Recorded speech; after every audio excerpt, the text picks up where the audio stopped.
आंदोलन में जिन लोगों ने सहयोग किया था, आप देख लीजिए सभी के नाम यहाँ पे लिखे हुए हैं। ये देखिए आप,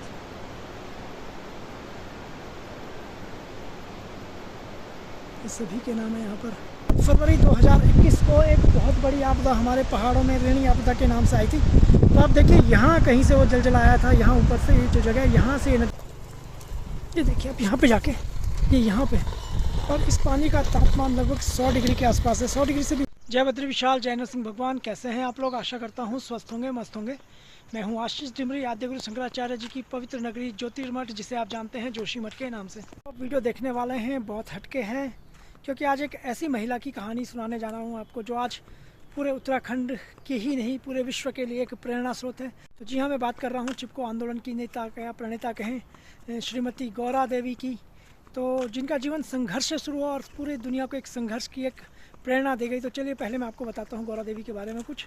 तो गौरा देवी का जन्म सन 1925 में चमोली ज़िले के एक छोटे से गाँव लाता में हुआ था, और जब वे 12 वर्ष की थी तभी पास के ही एक रेणी गांव निवासी मेहरबान सिंह के साथ उनका विवाह कर दिया गया था। तो जब उनकी आयु 22 साल थी और उनके विवाह को 10 वर्ष हुए थे, तभी उनके पति मेहरबान सिंह का निधन हो गया। तो जिस वक्त उनके पति का निधन हुआ, उनका एक पुत्र था। तो उसके बाद उनके जीवन के संघर्ष शुरू होकर बहुत ही कठिन परिस्थितियों में उनका जीवन बीता। तो ये कहानी शुरू तब होती है जब तत्कालीन उत्तर प्रदेश सरकार, क्योंकि उस समय उत्तराखंड राज्य नहीं था, ये क्षेत्र उत्तर प्रदेश के अंतर्गत आता था, तो उनके द्वारा इस क्षेत्र के वृक्षों को काटने के प्रयास किए जाने लगे। तो क्षेत्र के सारे पुरुष जितने भी हैं, सभी लोग अपने जंगलों को बचाने के लिए पूरी तरह विरोध कर रहे थे, और सरकार सफल नहीं हो पा रही थी। तो जब सरकार को लगा इस तरह से वे अपनी योजना में सफल नहीं हो पाएंगे, तो उनके द्वारा एक साजिश रची गई। उनके द्वारा 26 मार्च 1974 का दिन निर्धारित किया गया और कहा गया कि जिन लोगों का मुआवजा दिया जाना है, मतलब तब वहाँ सड़क कटी थी और सड़क में जिन लोगों की ज़मीन गई है, तो वो लोग अपना मुआवजा ले लें। तो तब मुआवजे के लिए सभी जो गांव के पुरुष थे मुआवजा लेने चले गए, और सरकार को लगा कि अब गांव में पुरुष नहीं हैं, तो सरकार ने जो है अपने सारे मजदूर जंगलों को काटने के लिए भेज दिए।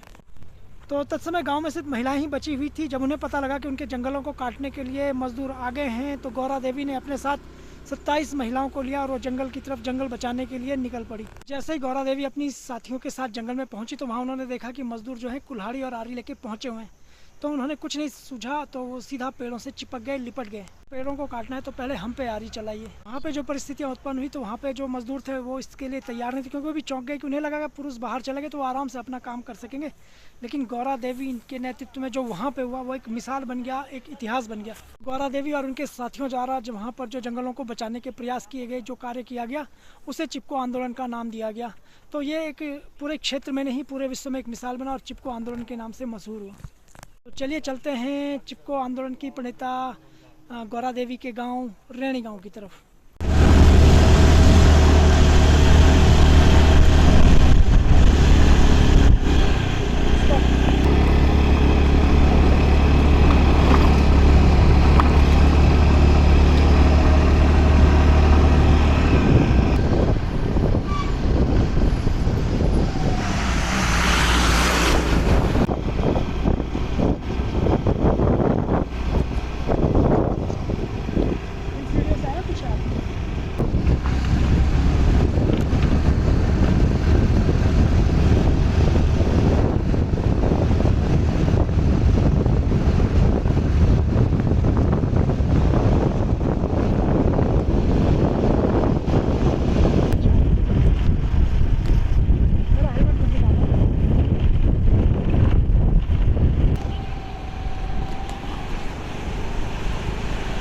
जोशीमठ और रेणी के बीच में एक जगह पड़ती है तपोवन, और तपोवन से लगभग 2 किलोमीटर आपको आगे चलने के बाद एक ऐसा अजूबा मिलेगा कुदरत का, बहुत ही एक कहेंगे चमत्कार ही कहेंगे। आप देखिए ये है यहाँ पे गर्म पानी। तो अभी चलिए आपको दिखाता हूँ वहाँ पे पहुँच के कि खासियत क्या है, गर्म पानी क्यों कहते हैं इसे। तो अभी हम पहुँचे हैं गर्म पानी, ये देखिए आप।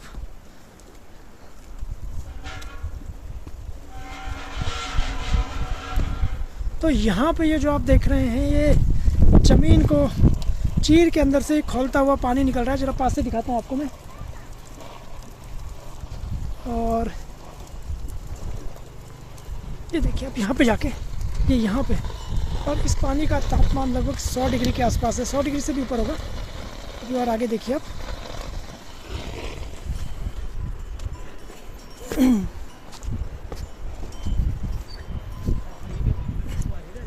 है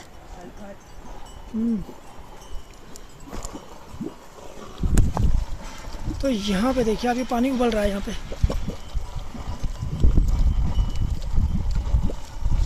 और यहाँ पे से जो पानी निकल रहा है ये भी खौलता हुआ पानी है, ये देखिए आप।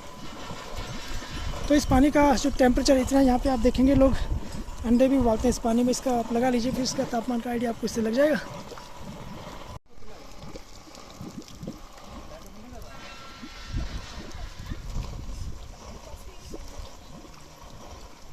तो यहाँ पे जो है आपको मुल्तानी मिट्टी भी मिल जाएगी। काफ़ी लोग लेके जाते हैं यहाँ पे, देखिए जहाँ से धार निकल उसके बगल में सारी, तो ये लोग लेके जाते हैं यहाँ पे कुछ इस तरह से। और बाकी जगह जगह से देखिए, यहाँ भी अपने यहाँ से भी पानी देखिए आप गौर से, तो यहाँ भी उबलने लगा है। यहाँ से भी शायद कुछ दिन में आपको पानी फूटता हुआ दिखे।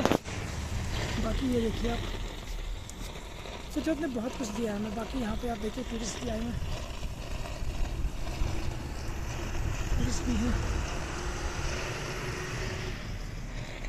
और ये है चिपको की जननी स्वर्गीय श्रीमती गौरा देवी जी का गांव, रेणी गांव। और ये वहाँ का एक गेट है, मुख्य गेट है। और साथ में जो लोग उनके साथ इस आंदोलन में जिन लोगों ने सहयोग किया था, आप देख लीजिए सभी के नाम यहाँ पे लिखे हुए हैं। ये देखिए आप,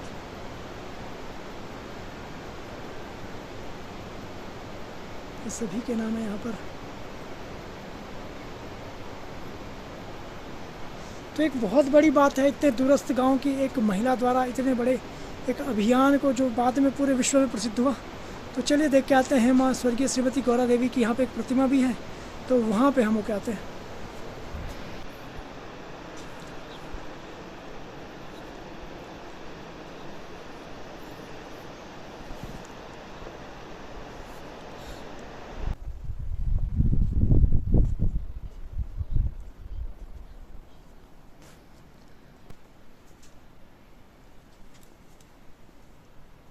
ये है गौरा देवी जी का गांव, रेणी गांव।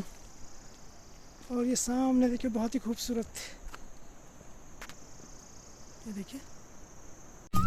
तो चिपको आंदोलन की प्रणेता श्रीमती गौरा देवी के गांव रेणी गांव में उनकी स्मृति में एक स्मृति स्थल का निर्माण भी किया गया है, जहां पर श्रीमती गौरा देवी की प्रतिमा लगी हुई है। साथ के साथ गौरा देवी जी द्वारा व उनके साथियों द्वारा अपने पेड़ों को बचाने के लिए जो कार्य किया गया उसे भी प्रदर्शित किया गया है।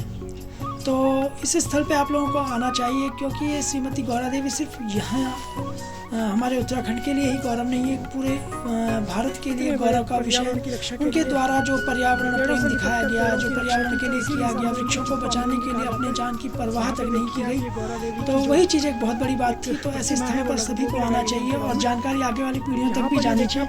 तो ये ब्लॉग मैंने इसीलिए बनाया कि लोग गौरा देवी को जान सकें, उनके गाँव को देख सकें।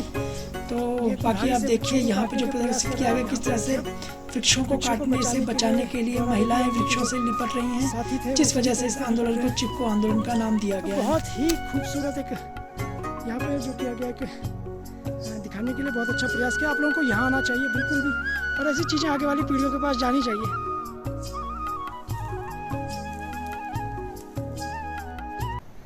धन्य है ये गौरा देवी जी, जिन्होंने हमारे इस पूरे क्षेत्र को एक पहचान दी है, कुछ ऐसा किया जो पूरी दुनिया के लिए मिसाल बना है। तो चलिए अभी हम चलते हैं वापस, नमन करते हुए गौरा देवी को। ही खूबसूरत, और आना चाहिए आप लोगों को इस तरफ घूमने। गौरा देवी के पास आइए, जिन्होंने कितनी पहचान दी है पर्यावरण के लिए, अपने प्राणों की भी यहाँ पे परवाह नहीं की, पेड़ों से लिपट गई। कहा कि अगर कुल्हाड़ी चलानी है तो पहले हमारे शरीर पे चलाइए। और जो चिपको मूवमेंट हुआ था बहुत ही फेमस हुआ, तो आज विश्व के कुछ चुनिंदा जो मूवमेंट है उनमें इसे माना जाता है। तो चलिए अभी यहाँ से निकलते हैं नीचे की तरफ वापस। तो मुख्य सड़क से लगभग 400 मीटर ऊपर अगर आप आते हैं तो आपको पीछे ये गौरा देवी जी का जो स्मृति स्थल है वो दिखाई देगा। तो आपको यहाँ पे ज़रूर आना चाहिए, बहुत ही अच्छी जगह। साथ के साथ आसपास की खूबसूरती भी लाजवाब है, लेकिन आगे वाली पीढ़ी तक ये संदेश जाना चाहिए कि गौरा देवी कौन थी, क्योंकि ये सारी चीज़ें जो होती है एक मिसाल बनती हैं, सबके लिए प्रेरणा स्रोत है। ऐसी प्रेरणाओं की कहानियाँ आप ज़रूर आगे लेके जाइए और यहाँ पर ज़रूर आइए आप। तो फ़िलहाल बहुत अच्छा लगा। यहाँ से देखिए आप नीचे खूबसूरत सा रेणी गांव है, और बीच में वो सामने आपको दिखाई दे रहा है वो जब आपदा आई थी उसके निशाने। तो अभी चलिए आपको वहाँ पे भी लेके चलता हूँ मैं, जहाँ पे 2021 में एक आपदा आई थी, बहुत सारे लोगों ने अपनी जान खोई थी। तो आप जब यहाँ पे आए तो यहीं से थोड़ा सा आगे लगभग 200 मीटर आगे वो जगह है, तो वो भी आपको दिखाता हूँ। बाकी आप नीचे सामने देखिए, यहाँ पे एक माता का मंदिर है। पहले यहाँ पे दूसरा मंदिर था, लेकिन जब आपदा आई थी तो उसमें वो मंदिर बह गया था। उसके बाद ये नए मंदिर का निर्माण किया गया है यहाँ पे। तो जगह बहुत खूबसूरत है। तो रैणी गांव में आपको प्राचीन और आधुनिक दोनों ही तरह के मकान भी देखने को मिल जाएंगे। देखिए आप, बहुत ही खूबसूरत जहाँ मकान बने हुए हैं, यह प्राचीन शैली का बहुत ही खूबसूरत मकान, जो कि अब कम ही दिखते हैं। बहुत ही खूबसूरत और पुराने का एकदम मिश्रण देखिए आप यहाँ पे। इसके अंदर शायद एक बकरी का बच्चा है।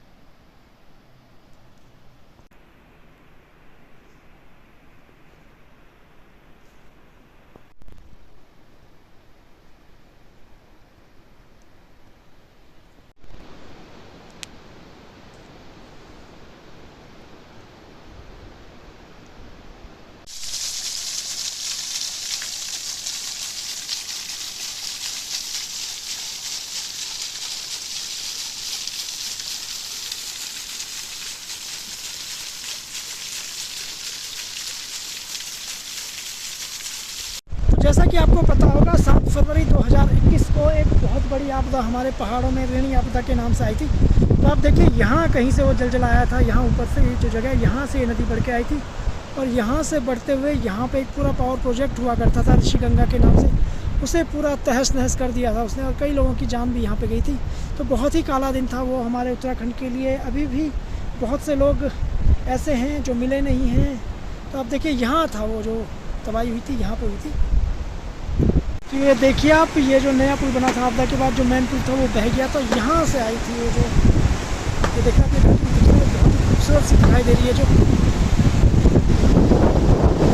यहाँ ऊपर कहीं बादल, तो यहाँ कहीं ऊपर से पूरा जल आया था, जिससे सारे ही इस क्षेत्र को हिला के रख दिया था। देखिए कितना खूबसूरत लग रहा है। लेकिन उस दिन जो इसका रूप था बहुत ही खतरनाक था। देखिए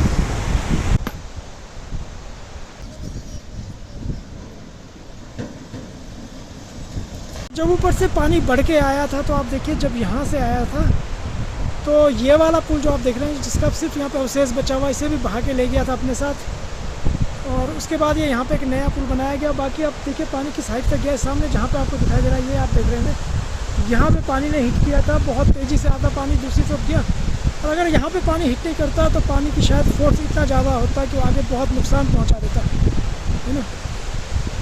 तो इस ब्लॉग में इतना ही। उम्मीद करता हूँ ये ब्लॉग आपको पसंद आया होगा। पसंद आया होगा तो प्लीज़ लाइक कीजिए, शेयर कीजिए, सब्सक्राइब कीजिए। तब तक जय बद्री विशाल, जय नरसिंह भगवान। फिर मिलते हैं।